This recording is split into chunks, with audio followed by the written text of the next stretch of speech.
سارا عالم اسلام سنی شیعہ ہمیں بہت کم فرق ہے. عقائد میں، نظریات میں تو شیعہ میں بھی فرق ہے، سنی شیعہ میں بھی فرق ہے. عقائد میں تو سنی میں بھی فرق ہے. میں جس فرق کی بات کر رہا ہوں وہ اعمال کا فرق، وہ رفتار کا اور کردار کا فرق ہے. اگر میں یہ کہتا ہوں کہ سنی شیعہ کے اندر بہت کم فرق ہے تو مجھ پر ایک اعتراض آتا ہے، مجھ سے ایک سوال ہوتا ہے، کیا یہ فرق کم ہے کہ ہم پہلا امام اور خلیفہ مانتے ہیں اور ہمارے بھائی چوتھا مانتے ہیں، آپ کہہ رہے ہیں کوئی فرق نہیں ہے؟ تو بھائی یہ فرق تو شیعہ میں بھی ہے، یہ فرق تو سنی میں بھی ہے. عقائد کا فرق تو ذاتی اور فردی ہے. جو اسلامی تعلیمات کے حوالے سے بات ہوگی تو وہ اعمال اور رفتار کی بات ہوگی. عقیدہ تو آپ سب کا مختلف ہے، کوئی کسی جیسا عقیدہ نہیں رکھتا. بھائی سلمان اور ابو ذر کا عقیدہ ایک نہیں تھا، اصحاب پیغمبر کے عقائد ایک جیسے نہیں تھے. اور پھر میں نے ایک جملہ کہا کہ میں نے کتنا علی پہنچایا ہے ان لوگوں تک کہ جن سے مجھے علی چاہیے، جنہیں میں چاہتا ہوں کہ مولا کائنات کو وہ ایسے مانے جیسے میں مانتا ہوں. تو میں نے کتنا پہنچایا علی بن ابی طالب کا کمال اور عظمتیں ان تک. میں نے کیا اہتمام کیا ہے، میں نے کیا انتظام کیا ہے. قصور میں سے مراد ہم سب کا ہے. رفتار کو دیکھیے، کردار کو دیکھیے، اعمال کو دیکھیے. مسلمانوں میں بہت کم فرق ہے. بھائی صبح صادق سے لے کر اور افطار تک جو آپ 16 گھنٹے 14 گھنٹے 12 گھنٹے تک روزہ ایک ساتھ چلاتے ہیں وہ تو ذہن میں نہیں رہتا. 8 منٹ کا فرق یاد رہ جاتا ہے کہ شیعہ 8 منٹ پہلے، معاف کیجیے گا، بعد میں کھولتے ہیں اور سنی 8 منٹ پہلے روزہ کھول دیتے ہیں. وہ بھی قرآن کی آیت سے دلیل مانتے ہیں اور بناتے ہیں کہ غروب تک روزہ رکھنا ہے. ہم بھی غروب کو عنوان افطار قرار دیتے ہیں. فرق اتنا ہے کہ سورج کے غروب ہونے کی ابتدا اور سورج کے مکمل غروب ہو جانے تک 8 منٹ کا دورانیہ لگتا ہے. ہم مکمل غروب ہو جانے پر کھولتے ہیں، وہ آغاز غروب پر روزہ کھول لیتے ہیں. اور فرما رہے تو وہ جو کئی گھنٹوں تک ساتھ رکھا اس کو اشتراک نہیں سمجھ رہے. 8 گھنٹے کے اختلاف کے اوپر جھگڑے ہیں، لڑائیاں ہیں. نمازوں میں کس کا کہاں فرق ہے؟ کون سا سنی جو ہے صبح کی نماز 6 رکعت پڑھتا ہے، کون سا شیعہ ہے نماز ظہر 8 رکعت پڑھتا ہے؟ رکعتیں بھی ایک جیسی ہیں. قیام، رکوع، 2 سجدے، تشہد، نام تھوڑے بہت مختلف ہیں.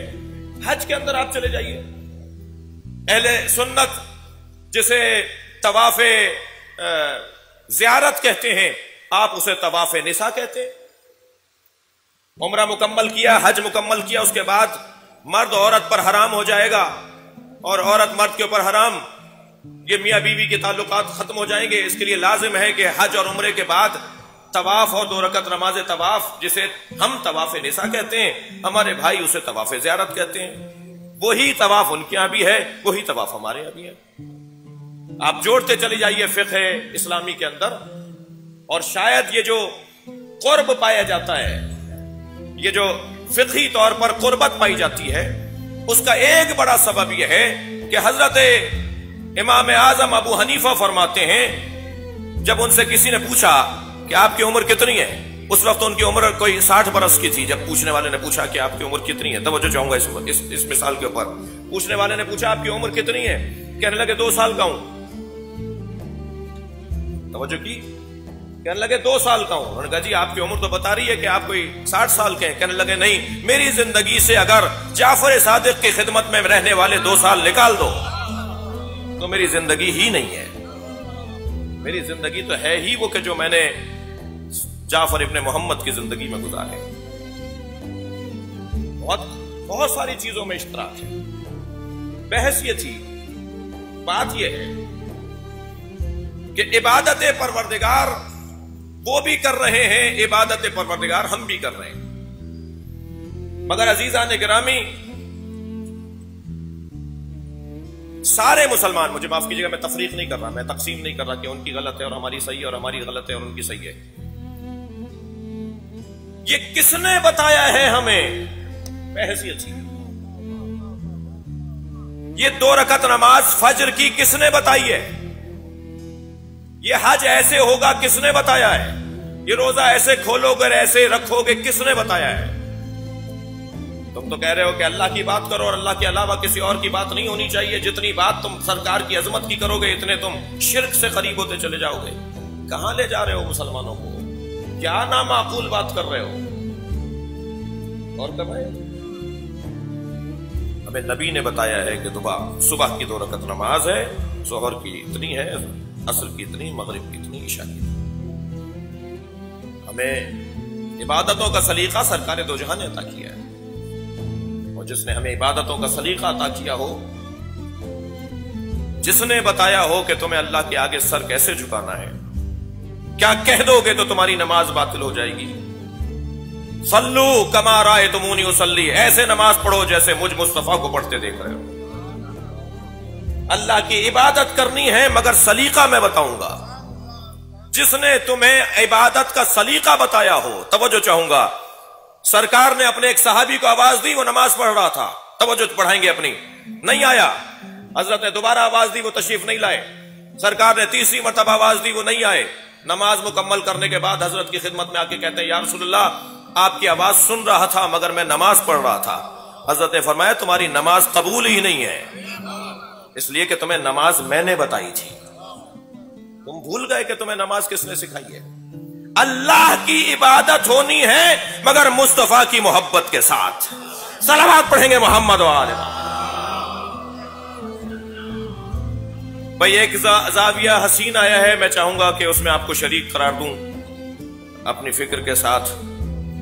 جو کثرت سے اللہ کے حبیب نے عبادت انجام دی، اسی عبادت میں کچھ اختلاف بھی سامنے آیا کہ حضرت نے ہاتھ کھول کے نماز پڑھی یا حضرت نے ہاتھ باندھ کے نماز پڑھی. پھر حضرت نے ہاتھ باندھا بھی تو کہاں ہاتھ باندھا، اور پھر اگر سرکار نے ہاتھ باندھا تو کیا ہمیشہ باندھا، اور کیا کھولا تو ہمیشہ کھولا. یہ بحثیں ہیں چاروں فقہوں کے اندر. توجہ ہے میرے ساتھ آپ کی. تو مختلف انداز سے سرکار کی عبادت کے حوالے سے بحثیں ہیں. میں اس بحث میں مبتلا نہیں ہونا چاہتا کہ سینے پر باندھا، پیٹ پر باندھا، ہاتھ کھولا یا کیا.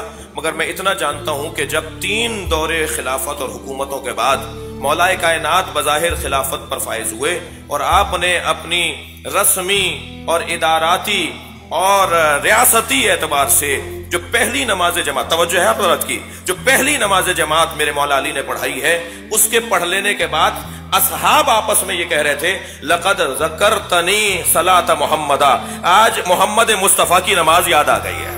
صلوات پڑھیں گے محمد و آل محمد.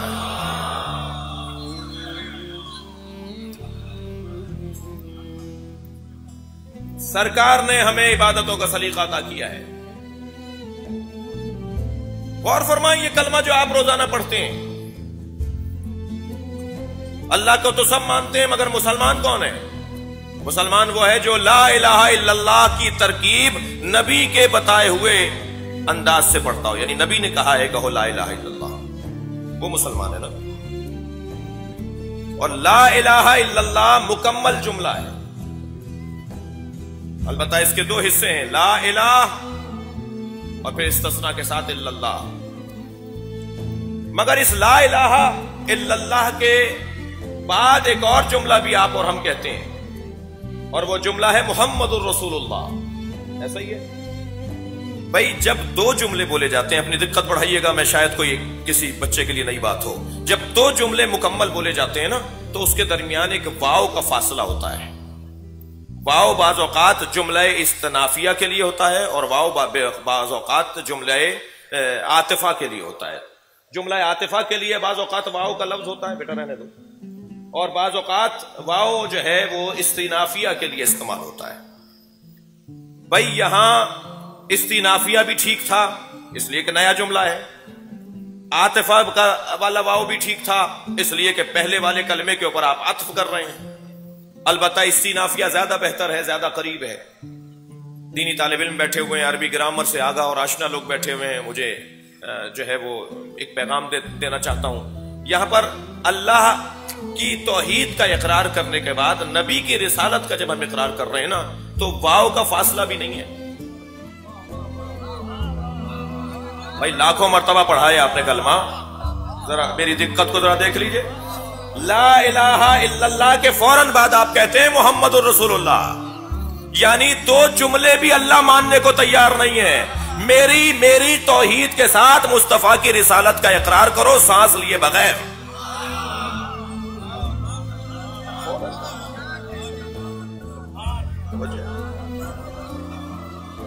صلوات پڑھیں گے محمد و آل محمد۔